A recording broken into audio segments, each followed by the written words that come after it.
maa ngi ñàkk ba tilim di xeeñ jàmm amuma ko ndax ay teeñ. Je reviens sur bon, je résume simplement les propos parce que je ne sais pas ce qui est passé, ce qui n'est pas passé. Premièrement, la fête du travail, c'est la fête des salariés. Or, le salariat ne résume pas simplement la notion du travail. Il y a une approche plus large du travail. Le travail, c'est l'agriculture. Le travail, c'est les services. Le travail, c'est l'industrie.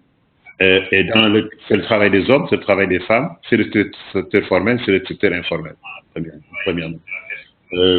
Deuxièmement, le travail est dans mon livre, je replace une approche plus holistique de la notion du travail, considérée comme le trait caractéristique des hommes et des femmes. C'est ça qui donne la dignité aux hommes et aux femmes.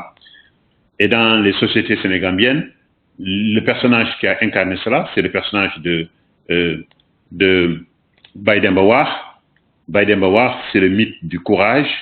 C'est le paysan kayorien qui a cultivé les terres du Cayor pour se retrouver jusqu'au niveau de l'océan, envahi par l'océan.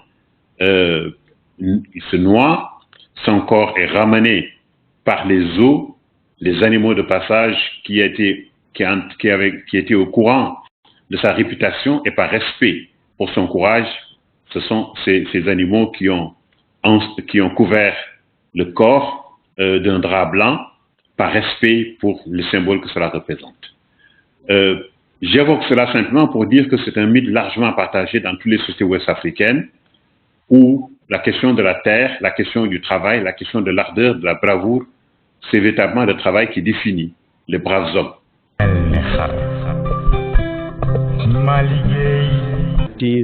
Ouvrage collectif que j'ai dirigé, j'avais invité Ibrahima Sow, mon cousin, et Boubou Mbodj, qui est actuellement le censeur du lycée Babou Diong, pour m'envoyer des contributions. J'avais ouvert quand même, j'avais lancé un appel à contribution. Malheureusement, j'ai pas eu beaucoup de réactions. J'ai eu des réactions, mais qui n'étaient pas pertinentes par rapport à ce que je voulais faire sur Penda Sarr.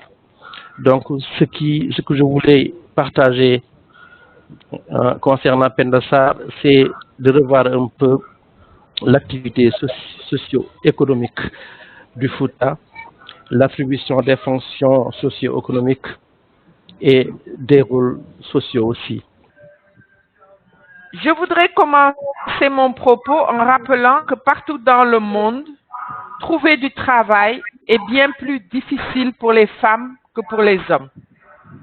Et lorsque celles-ci en trouvent un, il est souvent vulnérable et de mauvaise qualité. Alors que l'OIT fêtait ses 100 ans, tel était son constat. Et elle est allée plus loin en soulignant que l'on n'attend guère d'amélioration dans un avenir proche. On en attend encore moins en cette période de pandémie. Je sais aussi qu'il faut le destin de la volonté de préconiser le développement endogène comme une réponse face au nombre de problématiques auxquelles nous faisons face. C'est des problématiques de santé, c'est des problématiques économiques, financières. Donc il y a cette nécessité, n'est-ce pas, de préconiser le développement endogène. Mais regardons la phytothérapie, là-dessus, il faut accepter que c'est une réalité permanente et non pas accidentelle, la phytothérapie. Certains m'ont dit il faut recycler les médecins, les reformater, les pharmaciens. Il faut faire un plaidoyer au lobbying en direction des assemblées, en direction des ministères. Il faut même les assises de l'économie de la santé. Il faut la conscience de l'écosystème, de ces interactions entre environnement et santé, ce qui vous nourrit et ce qui vous soigne autour de vous. C'est toi qui l'as dit. Un médecin me l'a dit à l'hôpital. Mu ni ma nit li ko faj du gis moom. Am na nit ñi nga xam ne bu ñu feebaree boo leen delloo ko ñu dëkkee ñu mel. boo leen delloo bu ñu dëkk rek ñu wér t'as même pas besoin de médicaments waaw loolu la dafa am loolu il faut tirer les conséquences donc l'écotourisme tout ça là mais dafa am affaire yu muy décider alors donc il faut une reconversion mentale il faut un équilibre scientifique équilibre on l'a dit alors le dernier mot c'est il faut la dynamique endogène qui doit être l'aspect principal. Là, on est en train de parler de la philosophie. Mais il y a la triangulation. Dynamique endogène. Il y a triangulation. L'ONU et d'autres l'ont fait. Il y a des gens qui sont dans les deux frontières. Sénégal, Mali, Guinée, il faut tenir compte de ces réalités. Dans les politiques de développement, ce que nos États ne font pas parfois, il faut du site. La réaffirmation des 4 piliers de l'apprentissage: apprendre à savoir, apprendre à faire, apprendre à être, apprendre à vivre ensemble. Alors, le bilan: en temps normal, l'éducation des adultes et des jeunes a été le parent pauvre. Maintenant, en situation de crise suite à cette pandémie, il reste que cette marginalisation risque encore d'être plus importante. C'est pour cela que nous pensons qu'il est nécessaire de poser nos plaidoyers et avancer. Merci. Or, la perception même que l'homme a du monde environnant est programmée par la langue qu'il parle, exactement comme un ordinateur. Comme dans un tel espace, les langues africaines sont marginalisées.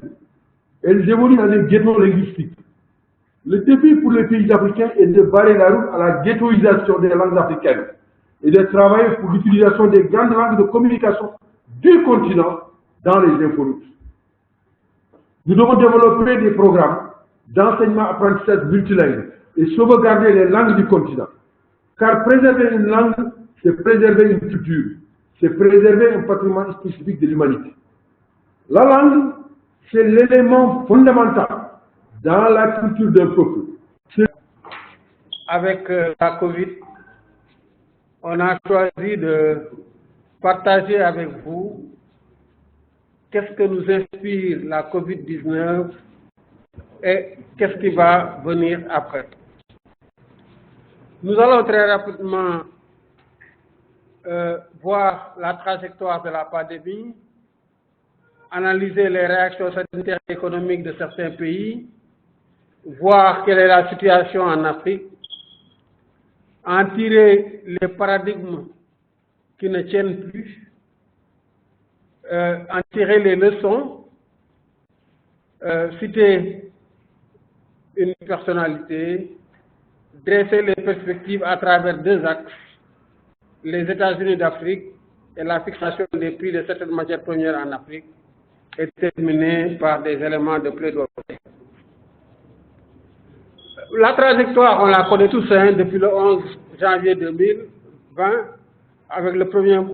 Nous devons aujourd'hui avoir une vision élargie des savoirs. Mais le plus important, c'est de répondre à la question, lorsque nous parlons de savoir pour tous, quels sont les savoirs qui sont nécessaires pour tous? Et la réponse à cette question peut être multiple.